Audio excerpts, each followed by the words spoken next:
Madison Square Garden, New York City, November 19th, 1978. The most famous arena in the world was sold out. 18,000 people packed into every seat, every standing section, every corner. Bob Marley and the Wailers were performing on their Kaya World Tour, and this was one of the biggest nights of Bob's career. If you love discovering the untold stories behind music history's most incredible moments, please like this video and subscribe to our channel. Hit that notification bell because we uncover the hidden gems that shape the legends we know today. Bob was 33 years old, at the absolute peak of his powers. The Exodus album had made him an international superstar. Now, standing on the Madison Square Garden stage, he was proving that reggae music belonged on the world's biggest stages. The concert had been electric from the first note. Bob had performed Positive Vibration, Exodus, Jamming, No Woman, No Cry. The crowd was in ecstasy. People were dancing, singing, crying with joy. This wasn't just entertainment. This was spiritual experience. Backstage, behind the massive curtains and equipment, something was wrong. A lighting technician named Danny Rodriguez smelled it first. Smoke. Faint, but unmistakable. Danny looked around the backstage area. Massive coils of electrical cable snaked across the floor, powering the hundreds of lights that illuminated the stage. Amps and speakers were stacked in towers. It was a maze of equipment, all of it hot, all of it carrying electricity. Then Danny saw it. Smoke, thin and gray, rising from behind an amplifier stack. He ran over and his heart stopped. Flames, small flames, but growing. An electrical short had ignited some foam padding near the equipment. "Fire!" Danny shouted to the other crew members. "We've got a fire!" Two other technicians rushed over with extinguishers. They sprayed the flames, but the fire was spreading faster than they could control it. The foam padding was incredibly flammable, and once it caught, it burned hot and fast. "Get the stage manager!" someone yelled. "We need to evacuate!" On stage, Bob was transitioning into the heathen. The crowd was lost in the music. Nobody in the audience could see what was happening backstage, but the crew could, and they were starting to panic. The stage manager, a man named Rick Morrison, ran to the wings. He saw the fire. It was bigger now, spreading along the back wall where more foam and fabric were stored. The extinguishers weren't working. They needed the fire department. They needed to evacuate. Rick made the decision. He ran onto the stage, right in the middle of Bob's performance. Bob saw him and immediately knew something was very wrong. Rick never interrupted a show. Rick leaned close to Bob's ear and shouted over the music, "Fire backstage! Getting bigger! We need to evacuate, now!" Bob's face didn't change. He kept playing guitar, kept singing, but his mind was racing. 18,000 people. One main entrance, side exits, but not enough. If people panicked, if they stampeded, people would die. Trampled, crushed, suffocated. Bob had grown up in Jamaica during political violence. He'd seen stampedes. He'd seen what panic did to crowds. People became animals when they were scared. They pushed. They climbed over each other. They killed without meaning to. Bob made a split-second decision. He stopped singing. He held up his hand. The band, confused, gradually stopped playing. 18,000 people went quiet, confused, worried. Why had the music stopped? Bob walked to the center of the stage, to the main microphone. He spoke calmly, his voice steady and clear. "Brothers and sisters, I need you to listen to me very carefully. There is a small fire backstage. It's being handled. But we need to leave this building in an organized way. Do you understand?" A murmur went through the crowd. Fear, confusion, People started looking toward the exits. Bob raised his voice, still calm but more commanding. I said, listen. Nobody runs. Nobody pushes. We are going to walk out of here together, calmly, safely. Do you trust me? The crowd was silent. 18,000 people, all looking at Bob Marley, all waiting to see what he would do. I'm going to play you a song, Bob said. And while I play, you're going to move toward the exits, slowly, helping each other. The people in the back, you go first, then the middle, then the front. We take care of each other. Understood? Some people nodded. Others looked terrified. In the back sections, people could now see smoke starting to drift out from backstage. The fear was growing. You could feel it. The crowd was on the edge of panic. Bob turned to his band. Play Three Little Birds. Slow, gentle, keep playing no matter what. The band members looked at each other, then nodded. They trusted Bob completely. Bob turned back to the microphone. He began to play his acoustic guitar. The opening chords of Three Little Birds filled Madison Square Garden. Bob started singing. Don't worry about a thing. His voice was calm, peaceful, like he was singing to children. 'Cause every little thing gonna be all right. The crowd, on the edge of panic just moments before, began to calm. There was something about Bob's voice, something that reached past the fear and touched something deeper. Singing Don't Worry About a Thing, 'cause every little thing gonna be all right. People in the back sections started moving toward exits, not running, walking, helping elderly people, parents holding children's hands, strangers helping strangers. Bob kept singing. He didn't stop. He didn't look backstage where the fire was growing.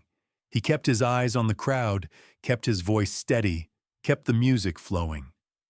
Security guards and ushers, who had been bracing for a stampede, couldn't believe what they were seeing. The evacuation was orderly, calm. People were actually helping each other instead of pushing each other. Rise up this morning, smiled with the rising sun. Bob sang verse after verse. He kept playing. The band kept playing.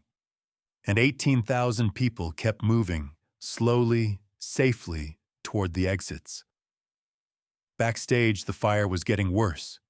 The crew had given up with extinguishers and were now just trying to keep it from spreading to the main stage area. Smoke was getting thicker. The heat was intense. Rick Morrison ran back to the stage. Bob, you need to leave. Now. The fire's out of control. Bob shook his head. Not until everyone's out. Bob, the smoke. Not until everyone's out, Bob repeated firmly. Rick looked at Bob's face and knew there was no point arguing. Bob Marley wasn't leaving that stage until every person in the audience was safe. The evacuation continued. 5 minutes, 10 minutes. The back sections were clear. The middle sections were clearing. But the front sections, closest to the stage, were the slowest to move. People didn't want to leave. They wanted to stay with Bob. Bob could see the hesitation. He changed his approach. He stopped singing and spoke directly to the front rows. I know you want to stay, Bob said, but I need you to go. For me, because I can't leave until you leave, and I need to leave soon. So please, brothers and sisters, walk to the exits. I'll be right behind you. I promise. That worked. The front section started moving. Parents picked up children. Young people helped elderly fans. The flow toward the exits increased. Bob resumed singing. 'Cause every little thing gonna be all right. Behind him, smoke was now visible on stage. The curtain at the back was starting to smolder. Bob could feel the heat. His eyes were watering, but he kept playing. 15 minutes into the evacuation, the arena was nearly empty. Maybe 1,000 people left. Rick Morrison was frantic. "Bob, we have to go! The fire department is here, but they can't fight it with you on stage!" Bob looked out at the remaining crowd. They were almost at the exits, almost safe. He sang one more verse. "Don't worry about a thing, 'cause every little thing gonna be all right." Then Bob stopped playing. He set down his guitar. He looked at his band. Time to go. The Wailers left the stage quickly. Bob was the last one off. As he walked into the wings, firefighters were already rushing past him with hoses. The backstage area was fully engulfed now. Flames licked at the ceiling. The heat was overwhelming. Bob made it outside just as the last of the audience was exiting. He stood on the street, his clothes covered in smoke, his face streaked with soot, watching 18,000 people stream out of Madison Square Garden. They weren't panicking. They weren't trampling each other. They were walking, calmly, safely, exactly as Bob had asked them to. Fire trucks surrounded the building. Firefighters worked to contain the blaze. It took them 90 minutes to fully extinguish it. The backstage area was destroyed.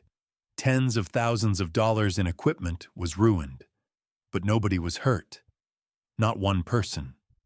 Rick Morrison found Bob standing on the Achote street, still watching the crowd. "You just saved thousands of lives," Rick said, his voice shaking. "If they'd panicked, if they'd stampeded, Christ, Bob, do you understand what you just did?" Bob shook his head slowly. "I just sang a song." "No," Rick said. "You did more than that. Way more than that." A fire chief named Thomas Bradley approached Bob. "Are you Bob Marley?" "Yeah. I've been a firefighter for 25 years. I've responded to dozens of venue fires, theater fires, concert fires. Every single time people panic. They stampede. People die. Crushed in doorways, trampled in hallways, heart attacks from panic." Bradley paused. "We just evacuated 18,000 people from a major fire. 0 injuries. 0. Do you know what the statistical probability of that is? Basically impossible." "I just asked them not to panic," Bob said. "No," Bradley said. "You gave them something more powerful than fear. You gave them trust. They trusted you. And because they trusted you, they trusted each other. That's what saved them." The next day, newspapers covered the story. Madison Square Garden fire during Bob Marley concert. 18,000 evacuated safely in MSG fire. Bob Marley's calm prevented stampede. But what really mattered wasn't the headlines. It was the letters. Hundreds of them, then thousands. Letters from people who'd been at the concert.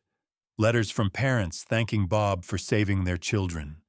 Letters from elderly people who said they would have been trampled if the crowd had panicked.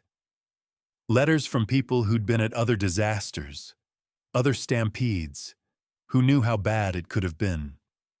One letter stood out. It was from a woman named Jennifer Castellano. She'd been at the concert with her 2 young daughters, ages 6 and 8. "Mr. Marley," she wrote, "I was in the middle section with my girls when you announced the fire.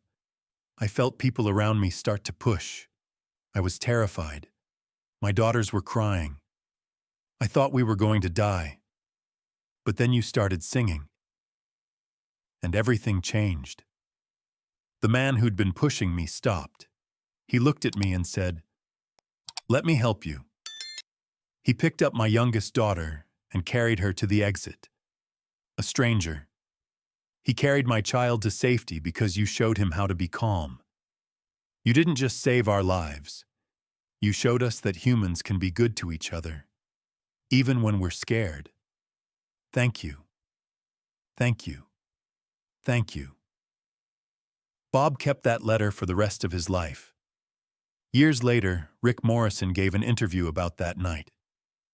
"People always ask me what Bob Marley was really like. and I tell them about November 19th, 1978, when a fire broke out and Bob's first thought wasn't about himself. It was about 18,000 other people. He could have run. He should have run. But he stayed on that stage, breathing smoke, risking his life, singing Three Little Birds to keep people calm.